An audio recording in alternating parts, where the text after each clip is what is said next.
Hey everyone, and welcome back to my channel. My name is Josh, and this is your stimulus check update for the next stimulus package for Thursday, November 19th. I hope everyone is off to a good and safe start to the Thursday so far.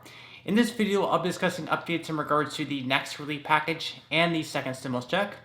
I'll also be discussing unemployment, Nancy Pelosi and Chuck Schumer imploring Mitch McConnell to return to the negotiating table, and then I'll be wrapping up this video by answering some of the comments and questions that I received in my previous video. But first, if you wouldn't mind real quickly, liking this video, giving me a big thumbs up. It really just helps with the YouTube algorithm in terms of pushing this video out to other viewers like you, and hopefully helping other people like you as well. Okay, so with the Senate set to go on another recess beginning next week, they'll come back for just 3 more weeks after that before leaving once again through the rest of the year. The House of Representatives, on the other hand, will be coming back to Washington after the Thanksgiving holiday for just 2 weeks before leaving once again through the rest of the year. This means that our lawmakers only have 2 to 3 more weeks after this week to reach some type of compromise in order to pass the next relief package before the end of this year. And this obviously creates a tight timeline to reach a deal, especially considering they also need to reach a deal to fund the government by December 11th in order to avert a government shutdown. Now, one thing I will say, even if the two sides aren't in Washington, McConnell or Pelosi could still call them back for a vote if they were able to reach a deal during their recess periods. Being that they're still pretty far apart though, it would take a pretty sharp change in their thought process for them to bridge a $1.5 trillion gap within the next few weeks. The motivation, of course, is one thing that's still there, with Mitch McConnell, Nancy Pelosi, President Trump, and Joe Biden all urging Congress to reach a deal. However, the price tag is the one thing that's really just holding us back. Not long after Joe Biden implored Republicans to pass the $3.4 trillion HEROES Act the House Majority Democrats passed way back in May, Mitch McConnell ripped into him by calling it so unserious that it was condemned by moderate Democrats. In a tweet, McConnell went on to say, "Huge tax cuts for rich people in blue states, but no second round of the Paycheck Protection Program? Those are their priorities?" The tax cuts for Democrat states was a reference to Pelosi's proposal of waiving the $10,000 cap on the state and local tax deduction, which is also known as SALT.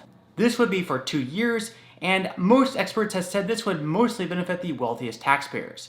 Now, I'm not sure if Biden realizes it, but since that bill, the House passed the HEROES Act 2.0, which was a bill of just $2.2 trillion. And most people would say that bill was much more realistic than their original HEROES bill, but they're still a good ways off regardless. So why Biden would even bring up a bill that even moderate Democrats weren't taking seriously is beyond me. I'm not sure if he thinks the original HEROES bill would be better during this time, or if he just never realized they already moved on from that one.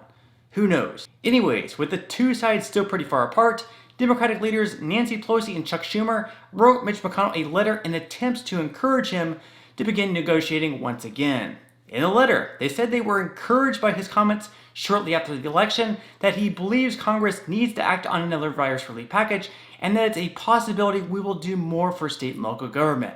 They then went on to request that he join them at the negotiating table this week so that they can work towards a bipartisan relief agreement to crush the virus and save American lives. If McConnell decides to join that table with them, Pelosi will begin negotiations at $2.2 trillion, with McConnell coming in at around $500 billion. Just a few weeks ago, she managed to get Steven Mnuchin's price tag all the way up to $1.9 trillion. But it's extremely unlikely she'll be able to get McConnell above the $1 trillion mark. So at this point, it's basically in Pelosi's hands. Is she going to be willing to accept a smaller package just to help get some type of relief before the holiday season? If she wasn't for it before, one could argue she won't be for it now, but let's wait and see. One thing that I would encourage everyone to keep doing is sending emails and calling your state lawmakers, letting them know just how important another relief package is to you and your family. In the description box below, as I have been, I'll leave a link where you can contact both Mitch McConnell and Nancy Pelosi. In the meantime, let's hang in there, stay strong, and hope for the best. In other stimulus-related news, if you still haven't received your first stimulus payment, the IRS says you'll have just a few more days to apply. If you're one of the million Americans that hasn't filed a tax return within the last 2 years, then you'll need to use the non-filers tool on the IRS website by November 21st in order to receive your payment this year. So if you or any of your friends or family members haven't received your first stimulus payment, please make sure to relay this information along. This also applies to those who haven't received the $500 for each dependent they have under the age of 17. And even though people can still claim a $1,200 or $500 credit on their tax returns next year if they miss this deadline, I'd still hate to see anyone have to wait any longer than what they have to in order to receive this payment. In unemployment news, as of Christmas Day won't already be enough of a struggle this year for many families, it's also expected that about 12 million jobless workers in the US will lose their unemployment benefits the following day. Many experts believe that these benefits being cut off could cause many households into poverty levels while slowing the economic recovery. This is because the Pandemic Unemployment Assistance Program is coming to an end, which provides unemployment benefits to freelancers or other gig workers. At the moment, around 7.3 million workers are relying on those benefits. Then there's another 4.6 million Americans on the PUC program, which provided another 13 weeks of jobless aid after the regular 26 weeks from states ended. Andrew Stettner, an expert on unemployment, said people don't realize that most of the people collecting unemployment benefits now will be cut off on December 26th. Most people will be going from $200 to $300 a week to nothing. Now, obviously, this will not only have a huge impact on many American families, but to the economy as well. Now, I would think this would not be a secret to our lawmakers either, so let's hope they do have a heart. Do we really want to see 12 million Americans lose their benefits the day after Christmas? It's time for our politicians that we put into power to put their egos aside and get something done. Okay, so at this point in time, I'm going to move right along to answering some of the comments and questions that I received in my previous video. And if you do have any other comments or questions for me, please feel free to leave them in the comment section below. I do try to answer as many of the comments and questions as I possibly can, but for those comments and questions I'm not able to respond to, I do try to pick some of the more popular ones to answer in the next video in video form. Okay, so without further ado, let me go ahead and jump into the first comment of today's video, which is from Jackie. Jackie says, with the stimulus check, I have 2 disabled children in my house, but they're over 18. I claimed both of them, and I didn't get a stimulus check for them. I didn't receive disability for them either, so does that mean they don't qualify for the disability and the stimulus check? I don't understand it. If you could please clear it up for me, I'd appreciate it. Thank you. Okay, thank you so much for your question, Jackie, and unfortunately, you'll only receive the extra $500 for each dependent you have under the age of 17. For dependents over the age of 17, unfortunately, you won't receive anything. Not only that, but the dependents who are over the age of 17 won't receive anything either. However, if they do pass an elderly package, it's quite possible the dependents over the age of 17 may end up being eligible for a stimulus check the next time around. Okay, moving right along to the next question of today's video, which is from John. John says, if they don't get a deal until January or February, will they give the retro unemployment back to August 2020? Okay, thank you so much for your question, John. And at the moment, if they do pass an elderly package, they're talking about making the unemployment benefits retroactive to around September 12th. This is around the time when the 6 weeks ended from the Lost Wages Assistance Program, even though some states didn't receive the full 6 weeks. However, if this next package doesn't end up passing until around April, it's quite possible they won't make it retroactive that far back, just because that would increase the overall price tag. With that said, I'll definitely make sure to keep you updated one way or another.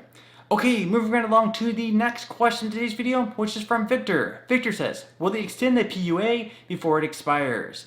Alright, thank you so much for your question, Victor, and at the moment, that's still up in the air. Lawmakers on both sides have made it known that they'd like to pass an elderly package before the end of this year, but they're still quite a bit off as far as the overall price tag goes. With that said, if they are able to finally reach a bipartisan compromise, an extension of the PUA should be included as well. The only thing we don't know at this point is when they'll finally be able to pass the next package. Let's hope that it doesn't end up being too much longer. Okay, moving right along to the last question of today's video, which is from Kenneth. Kenneth says, Josh, I've been trying to find information regarding those who owe child support. I recall a video relaying the message that we will receive a payment this time, providing the idiots in Washington stop playing politics and start serving we, the people.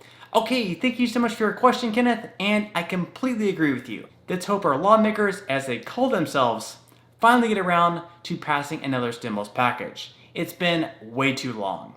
As far as child support goes, whether or not they'll still be garnished is still up in the air. In recent proposals by Democrats, they make it so those with past due child support would not have their stimulus payments garnished. However, in recent proposals by Republicans, they make it so those with past due child support would have their stimulus payments garnished. So in the end, it really depends on whose plan they decide to go with. Since the CARES Act was a bipartisan bill and stimulus payments were garnished in that one, it is my best guess that they'll be garnished in the next bill as well. However, as we all know, they still haven't passed anything, so that's always subject to change. And with that said, I'll definitely make sure to keep you updated one way or another.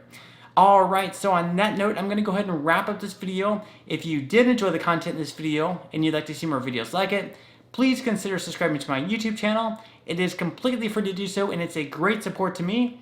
Also, if you'd like to receive 2 free stocks from Webull with both stocks valued all the way up to $1,600, please feel free to claim those 2 free stocks by clicking the link in the description box below. And until next time, I'll see you guys and I hope you have a great day today.